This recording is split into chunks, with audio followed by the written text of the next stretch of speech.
하나님 말씀 요엘서 2장 12절 13절 두 절만 합독하실까요? 요엘 2장 12, 13절입니다. 1271면입니다. 다 함께 합독하겠습니다.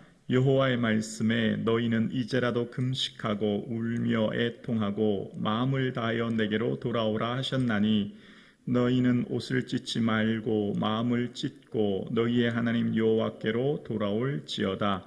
그는 은혜로우시며 자비로우시며 노하기를 더디하시며 인애가 크시사 뜻을 돌이켜 재앙을 내리지 아니하시나니. 아멘. 예수님 더욱 사랑하는 저와 여러분 되기를 주님의 이름으로 축복합니다. 아멘. 이스라엘 백성들의 삶에 가장 위험한 때가 언제인지 아세요? 이스라엘 역사와 삶 중에 가장 위협하고 중차대한 사건들이 일어나는 때는 경제력이 부족할 때나 군사력이 부족할 때이거나 외교력이 부족할 때가 아닙니다. 이스라엘 국가의 가장 위급하고 다급하고 위험한 때는 경제적으로 부유하고 영토를 확장하고 백성들의 삶에 아무런 어려움이 없을 때입니다. 그러니까 이스라엘 백성들의 삶의 가장 위험한 때는 그들의 삶 가운데 물질적인 풍요와 국가의 번영을 이룰 때에 가장 위험했다는 것을 우리는 말씀을 통해 알 수 있습니다. 그럴 때 그들은 하나님의 말씀과 그 진노에 대한 불감증 속에 살아갑니다. 더 이상 하나님에 대한 두려움이 사라진 채 살아가고, 그래서 그들은 그 삶 가운데 하나님이 가장 중요한 것을 잠시 상실하게 하십니다. 가장 중요한 것. 그들이 가장 중요하게 여기는 것을 잠시 상실하고 빼앗아 가십니다. 미워서 그럴까요? 아니죠. 그래야만 돌아오고 하나님의 사랑을 기억할 수 있기 때문이에요. 오늘 요엘서의 이 정확한 시대적 배경이나 그의 직업에 대해서는 기록하고 있지 않아요. 그러나 지금 이 요엘서가 기록될 당시의 백성들의 삶의 풍요로움을 알 수 있는 것이 바로 1장에 등장하는데요. 포도나무를 1장 7절에 보면 내 포도나무를 멸하고 내 무화과나무를 긁어 맑게 벗겨버리시리니 이런 말을 합니다. 포도나무와 무화과나무의 의미는 어떤 의미냐면 축복의 상징입니다. 축복의 상징. 그러니까 가나안 땅에서 준 축복의 상징이 바로 포도나무와 무화과예요. 이전에서는 맛보아 알 수 없었던 것들, 광야에서는 도저히 먹을 수 없었던 것들, 가나안 땅에 들어와서 주신 최고의 축복의 상징이 포도나무와 무화과입니다.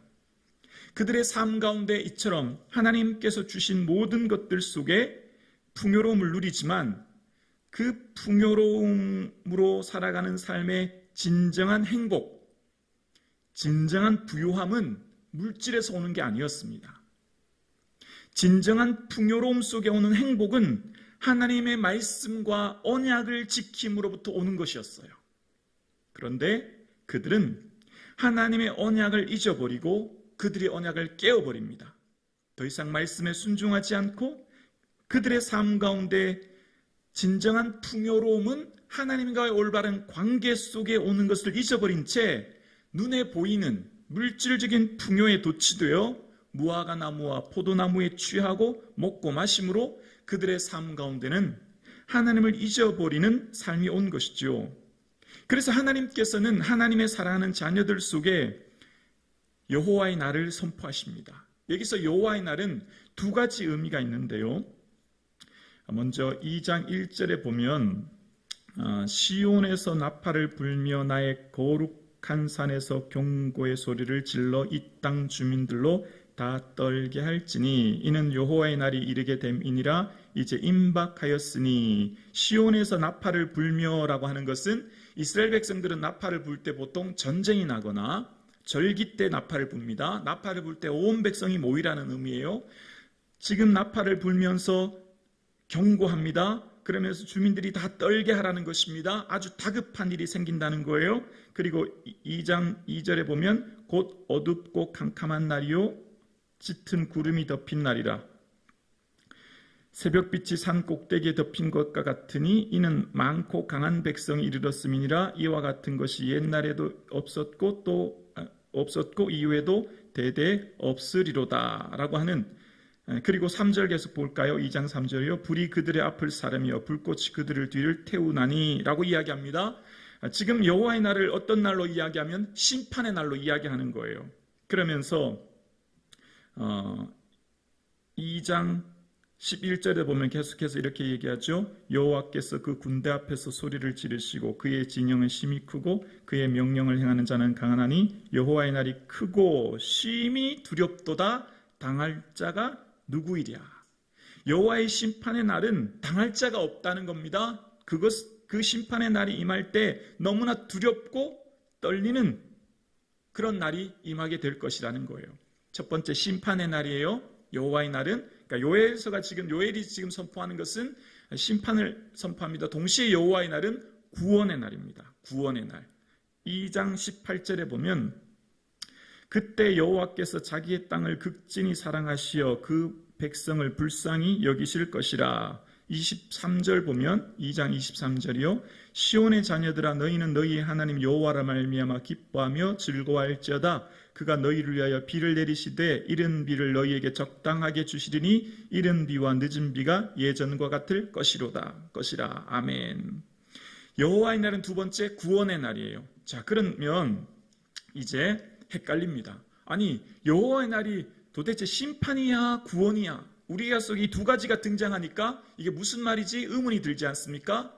심판과 구원의 아주 중요한 연결 도구가 하나 있어요. 어떤 자에게는 심판이 될 것이며 어떤 자에게는 구원의 날이 될 것인데 그 기준이 바로 회개라는 거예요. 오늘 본문 12, 13절입니다. 2장 12, 13절이에요. 요엘 2장 12절 13절에 오늘 읽었던 본문이죠. 여호와의 말씀에 너희는 이제라도 금식하고 울며 애통하고 마음을 다하여 내게로 돌아오라 하셨나니 라고 이야기합니다. 이제라도 뭐 하라고요? 금식하고 울고 애통하여 마음을 다하여 돌아오라는 거예요. 슈브라고 하는 것은 이 원어의 뜻은 회개는 마음을 돌이키다, 돌아오다 그런 의미죠. 이스라엘 백성들이 심판의 날이 지금 다가오고 있어요. 동시에 구원의 날이 지금 다가오고 있어요. 매우 다급해요. 지금 굉장히 중요한 순간이에요.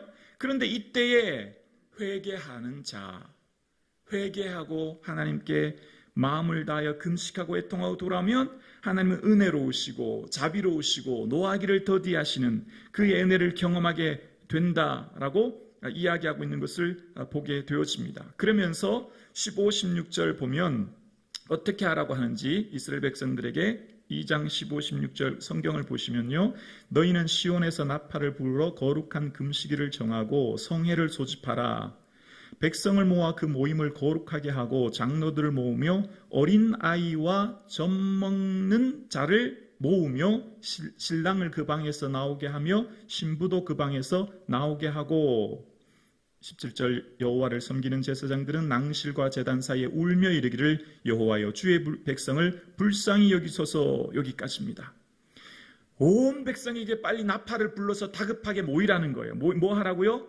금식일을 정해서 성회를 선포하라는 것입니다. 여러분, 만약에 제가 성북중앙교회는 지금 아주 다급한 순간이 왔습니다. 온 성도님들은 몇 월 며칠 하루 금식으로 모이겠습니다 라고 얘기하면 여러분, 금식하고 모인다는 게 쉬운 일일까요? 결코 쉽지 않을 거예요. 그런데 여기서 또 하나님께서 우리에게 말씀하시기를 예외 없이라고 이야기합니다. 예외 없이. 어떻게 할 수 있죠? 어린 아이와 젖먹이까지. 어린 아이와 젖먹이까지. 하나님 앞에 서는 모든 자, 하나님께 마음을 돌이키고 회개하고 성회를 소집할 때 누구까지요? 젖먹는 아이부터 신랑은요, 신명기에 신랑 신부가 결혼하면 1년 동안 전쟁에도 참여하지 않게 한다 하지 않습니까? 그렇지 않다는 거예요. 지금 얼마나 다급하다는 것을 이야기하는 거예요. 어린아이와 젖먹이부터 늙은 노인이기까지 모든 사람이 모여서 금식기를 선포하고 성회로 모이라 라고 이야기합니다. 신앙에는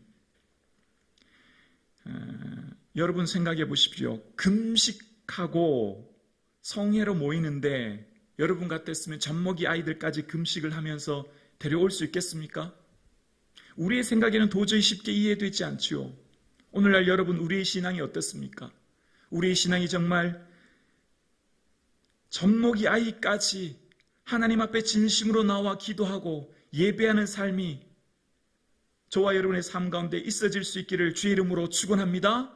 신앙에는, 믿음에는, 하나님 예배하면은 예외가 없다는 거예요. 예외가 없다는 거예요. 어떤 순간, 어떤 일에도 예외 없이 하나님 앞에 나와 예배하며 금식하며 성회로 모여야 될 그때는 어느 누구도 예외 없이 나와야 할 때가 있다라고 말씀하시는 것입니다. 왜 그렇게 하실까요? 하나님과의 더 큰 축복은, 우리의 진정한 축복은 물질적인 풍요, 전쟁이 없는 것, 기근이나 해충으로부터 막아주는 것, 몸에 질병이 없는 것이 진정한 축복을 넘어 진정한 축복은 하나님과의 올바른 언약과의 관계로부터 시작되고 그로부터 주시는 것이 바로 성령님이 임재라는 거예요. 하나님의 온전한 임재라는 거예요. 그래서 2장 28절에 그 후에 내가 내 영을 만민에게 부어주리니 너희 자녀들이 장래일을 말할 것이며 너희 늙은이는 꿈을 꾸며 너희 젊은이는 이상을 볼 것이며 그때 내가 또 내 영을 남종과 여종에게 부어주리니 라고 말씀하십니다. 우리의 삶에 정말 큰 축복, 행복, 은혜와 복은 보여지는 외형적인 물질적인 복을 넘어 하나님이 주시는 바른 언약 관계에서부터 주시는 은혜인데, 그것은 바로 주님께서 친히 그 자신을, 당신을 우리에게 주시는 사건, 하나님께서 친히 당신을 우리에게 주시는 그 사건이 있어지고, 그것이 바로 성령의 임재 사건이며, 그것은 누구라도 다 누구에게라도 주시는 은혜라는 거예요. 여기서 종이라는 것은 노예를 말하는 건데요, 이때 당시 이방인들이 종으로 쓰여받았는데 이방인조차 누구에게든지 어떤 사람에게든지 남녀 차별 없이 누구에게든지 하나님 주시는 은혜를 말하고 있는 것입니다. 사랑하는 성도님, 요엘에서 우리에게 말하는 것이 무엇일까요? 오늘 우리에게도 하나님의 예수 그리스도의 다시 오심을 우리는 준비하고 있습니다. 마치 여호와의 날을 준비하는 것처럼 마라나타 주님을 우리는 준비하고 예비하며 이 하루를 살아갑니다. 예수님 다시 오실 때 그날은 심판의 날이며 구원의 날입니다.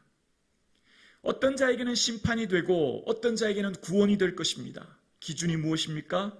회개하여 예수 그리스도를 구주로 고백하며 주를 믿는 자들에게는 그날은 구원의 날이요, 영광의 날이요, 은혜의 날이 될 것입니다. 또한 그런 자에게는 주님께서는 성령의 임재하심과 능력 속에 하나님 나라를 이미 이 땅에서 맛보아 알게 하시고, 이 땅에서 이미 그 하나님의 성령의 임재 가운데 영원한 영광 가운데 이 땅을 살게 하신다 말씀하고 계십니다. 주님께서는 선지서를 통해 끊임없이 우리에게 말씀하는 게 있어요. 하나님께서는 주께서 인생으로 고생하며 근심하게 하심이 본심이 아니라라고 이야기하십니다.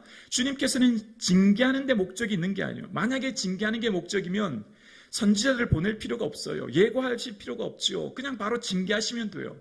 근데 계속 선지자를 보내요. 계속 심판한다고 말해요. 왜 그럴까요? 사랑하기 때문에 끊임없이 돌아오라는 거죠. 끊임없이 다시금 하나님 품으로 오라는 것입니다. 우리의 삶 가운데 오늘도 끊임없이 주님께서 말씀하고 계십니다. 끊임없이 우리에게 선포하십니다. 하나님께 돌아오라고. 심판의 날이 혹은 구원의 날이 우리에게 반드시 임할 것이라고. 그러므로 사랑하는 성도님, 저와 여러분의 삶 가운데 주의 주시는 하나님의 말씀의 언약을 붙들고 다시 오실 주님 바라보고, 우리에게 진정한 축복은 보여지는 외형적인 물질에 도취되어 사는 삶이 아니라 살아계신 하나님, 그분만이 진정한 우리의 복임을 기억하고 말씀 의지하여 어린 자녀, 젖먹이까지부터 늙은 연세 드신 어르신에 이르기까지 온 마음 다하여 예수님 더욱 사랑하는 그런 저와 여러분 되실 수 있기를 주의 이름으로 축원합니다. 기도드리겠습니다.